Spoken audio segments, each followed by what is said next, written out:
قربانی کے جانور میں وہ کون کون سے عیب ہیں جن کی وجہ سے قربانی کرنا جائز نہیں ہوتا، یعنی اگر جانور میں وہ عیب نکل آئے تو پھر اس کی قربانی درست نہیں ہوتی ہے۔ تو آئیے جانتے ہیں کہ وہ کون کون سے عیوب ہیں۔ تو اس کے لیے ہم سنتے ہیں حضرت مفتی طارق مسعود صاحب کو، تو آپ بھی بغور سماعت فرمائیں۔ قربانی کے جانور میں عیب کا کیا مطلب ہے؟ یعنی کون سا عیب ہوگا تو قربانی نہیں ہوگی، کون سا عیب ہوگا تو قربانی پہ کوئی فرق نہیں پڑتا، یہ بھی بڑا اہم مسئلہ ہے۔ جانور کا کوئی بھی جسم کا کوئی بھی عضو اگر آدھا یا آدھے سے زیادہ کٹا ہوا ہے تو اس کی قربانی نہیں ہوتی۔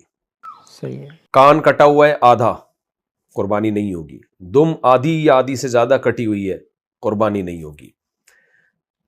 اور اندھا ہے جانور، اتنا اندھا ہے کہ گھاس بھی نظر نہیں آ رہی اس کو، تو بھی قربانی نہیں ہوگی۔ اگر اتنا اندھا نہیں ہے، گھاس نظر آ رہی ہے، تو پھر قربانی اس کی ہو جائے گی۔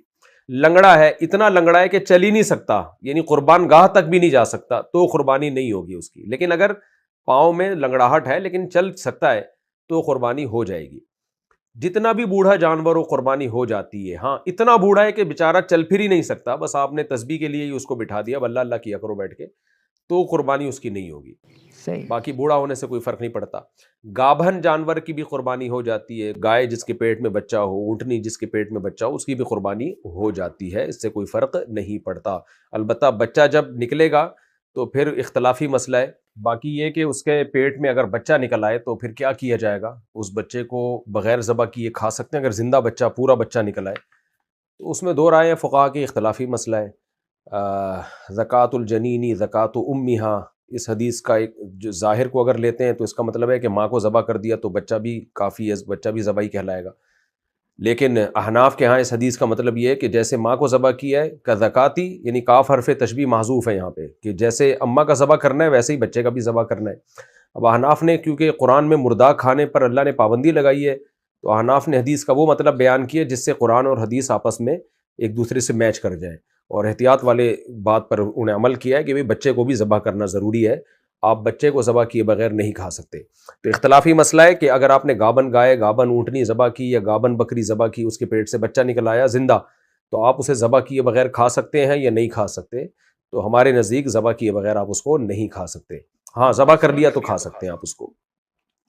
تو یہ کچھ مسائل تھے قربانی کے۔ اور بھی کچھ مسائل ہیں جو بہت زیادہ لوگ پوچھتے ہیں۔ سینگ ٹوٹا ہوا ہے، تو جانور کا سینگ اگر لڑائی کے دوران ٹوٹ گیا ٹکر وغیرہ کے، اور اتنا جڑ سے ایسا اکھڑ گیا کہ اس سے اس کا دماغ ہی ہل گیا ہے، تو پھر تو اس کی قربانی جائز نہیں ہے۔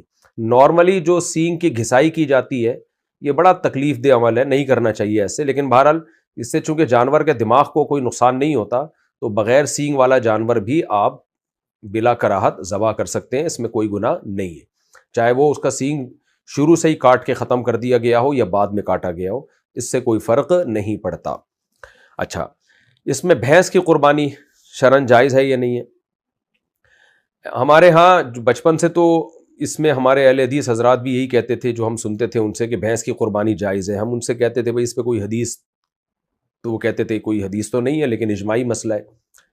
تو ہر مسئلے پر حدیث کا مطالبہ ٹھیک نہیں ہوتا، کچھ چیزیں اجماع سے ثابت ہوتی ہیں۔ تو بھینس کی قربانی بھی بلا کراہت جائز ہے، بھینس گائے ہی کے حکم میں۔ البتہ آج بعض اہل حدیث علماء اس کا انکار کرتے ہیں، وہ کہتے ہیں ہمیں قرآن و حدیث سے بھینس کی قربانی کا کوئی ثبوت نہیں ملتا، لہذا وہ انکار کرتے ہیں اور کہتے ہیں بھینس کی قربانی جائز نہیں ہے۔ تو ان کی دلیل کا جواب یہ ہے کہ ہر چیز کے لیے قرآن و سنت سے براہ راست ثبوت کا ملنا ضروری نہیں ہے، تبھی بھینس کی قربانی پر ہمیشہ سے اجماع رہا ہے، کسی نے بھی اختلاف نہیں کیا اس میں، اور بھینس کو گائے ہی کے حکم میں سمجھا گیا ہے۔ اور جب ایک دفعہ کسی مسئلے پر اجماع ہو جاتا ہے نا، تو حدیث میں آتا ہے لا تجتمع امتی علی ضلالہ، میری امت گمراہی پہ کبھی جمع نہیں ہو سکتی۔ تو جب اجماع ہو گیا، ماضی میں سب کا اجماع تھا، اس پر کوئی اختلاف نہیں تھا، تو اب جا کے ہمارے بعض اہل حدیث بھائیوں نے علماء نے اعتراض کیا کہ بھئی اس کی کیا ثبوت ہے؟ بھئی ایک دفعہ جب اجماع ہو گیا تو اب اس کے لیے ثبوت کی ضرورت نہیں ہے، کیونکہ امت گمراہی پہ ایک لمحے کے لیے بھی جمع نہیں ہو سکتی۔ باقی اجماع کے علاوہ اس کی کیا دلیل ہے؟ وہ 2 اور 2 4 کی طرح واضح دلیل ہے۔ ہمارے بعض جو اہل حدیث علماء جو کہتے ہیں کہ بھینس کی قربانی جائز نہیں ہے، وہ دلیل یہ دیتے ہیں کہ گائے اور بھینس میں بہت فرق ہے، بھینس کو گائے پہ قیاس نہیں کیا جا سکتا، کیونکہ گائے جو ہے پانی سے ڈرتی ہے، بھینس تو پانی کے اندر گھستی ہے۔ گائے کے دودھ اور بھینس کے دودھ کی کوالٹی میں فرق ہے، دونوں موسم الگ الگ جھیلتی ہیں، دونوں کی عادات بالکل ہی ایک دوسرے سے ڈیفرنٹ ہے۔ گائے کو گائے کہا جاتا ہے، بھینس کو بھینس کہا جاتا ہے، دونوں کے کلر میں فرق ہے، دونوں کی عادات میں، طور طریقوں میں، ایٹیٹیوڈ میں فرق ہے۔ گائے چست جانور ہے، میں اکثر لطیفہ سناتا ہوں نا، گائے کا بچہ اور بھینس کا بچہ بیٹھ کے آپس میں گپ شپ لگا رہے تھے، تو گائے کے بچے نے بھینس کے بچے سے بولا چل یار کھیلتے ہیں، ادھر ہی بیٹھا رہے گا، بھینس کا بچہ ایک نمبر کا سست، تو گائے کے بچے نے کہا کہ ہم چل دوڑ لگاتے ہیں، دیکھتے ہیں کون جیتتا ہے، بھینس کے بچے سے کدھر اٹھا جائے وہ، کیونکہ بھینس کا بچہ ہے۔ تو بھینس کے بچے نے کہا نہیں بیٹھے بیٹھے کھیلتے ہیں۔ ابے بیٹھے بیٹھے کیا کھیلیں گے؟ تو بھینس کے بچے نے بولا یوں ہلاتے ہیں کان، تو یوں ہلا پھر میں یوں ہلاؤں گا، تو بس یہ ٹوٹل۔ تو ہمارے اہل حدیث حضرات کہتے ہیں دیکھو اتنا فرق ہے کہ ایک کا ٹوٹل کھیل ہی یہی ہے کہ بیٹھ کے یوں یوں کان ہلاتا رہے گا، اور گائے کا بچہ کیسا ایکٹیو ہوتا ہے، اچھلتا ہے کودتا ہے۔ تو ان تمام دلائل کا جواب یہ ہے کہ دیکھیں میڈیکلی تو دونوں میں فرق ہے، یعنی فزیکلی دونوں میں فرق ہے، سائنٹیفکلی دونوں میں فرق ہے، سائنسدان دونوں کو ایک جانور نہیں مانتے، لیکن یہ فرق شرعی احکام میں معتبر نہیں ہے، کیونکہ قربانی میں شریعت نے جو بڑا فرق رکھا ہے وہ یہ رکھا ہے کہ چوپایا ہو اور اہلی ہو، اہلی کا مطلب پالتو ہو۔ تو بھینس بھی گائے کی طرح چوپایا ہے اور پالتو جانور ہے، جگالی کرنے والا جانور ہے اور پالتو جانور ہے، تو پالتو ہونے نہ ہونے کو شریعت نے فوکس کیا ہے۔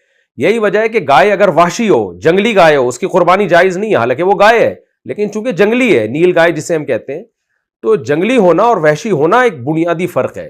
تو بھینس بھی جیسے گائے پالی جاتی ہے، اس سے منفعت دودھ کی حاصل کی جاتی ہے، جگالی کرتی ہے اور پلتی ہے گھروں کے اندر، اس کو آپ جنگل میں چھوڑ دیں گے یا صحرا میں چھوڑ دیں گے مر جائے گی یہ۔ تو یہ ایسے جانوروں میں سے جن کو ہمیشہ سے انسان باندھ کے پالتے رہے ہیں، بکریوں کے ہمیشہ ریوڑ انسان لے کے گھومتے رہے ہیں، جنگل میں چھوڑ دیں گے بھیڑیے کھا جائیں گے اس کو، تو یہ پالتو جانوروں میں سے ہے، یہ وحشی جانور نہیں ہے۔ تو لاحق کیا ہے، اس کو قیاس نہیں کیا ہے بھینس کو گائے کے اوپر، لاحق کیا ہے، اسی کی جنس میں سے شامل کیا گیا ہے۔ قیاس ایک الگ چیز ہے، الحاق ایک بالکل الگ چیز ہے۔ تو بھینس کو اہلی ہونے کی وجہ سے حضرات فقہائے کرام نے گائے میں کے ساتھ لاحق کیا ہے کہ بھئی وہی حکم ہے جو گائے کا ہے۔ یہ مطلب نہیں ہے کہ دونوں کی جنس جو ہے طبی لحاظ سے اور سائنسی لحاظ سے ایک ہی ہے، اس کا کوئی بھی قائل نہیں ہے، تو مشاہدے کے خلاف ہے۔ ہاں دونوں کی جنس ایک ہے قربانی کے مسائل کے لحاظ سے، قربانی کے لحاظ سے دونوں کی جنس ایک ہے، کیونکہ وہ بھی اہلی ہے اور یہ بھی اہلی ہے۔ یہی وجہ ہے کہ بھینسا جو ہے نا، اگر وہ پالتو ہو تو قربانی جائز ہے، اگر وہ جنگلی ہو تو جائز نہیں ہے۔ اسی سے یوک کا حکم، جو ہمارے جو چترال میں لوگ ہم سے مسئلہ پوچھتے ہیں کہ جنگلی بھینسا کہتے ہیں، انگلش میں شاید یوک کہتے ہیں اس کو، اس کا بھی لوگ چترال سے مسئلہ پوچھتے ہیں کہ اس کی قربانی جائز ہے یا نہیں ہے۔ تو بھائی اگر یہ پالتو ہے تو جائز ہے، پالتو نہیں ہے تو جائز نہیں ہے۔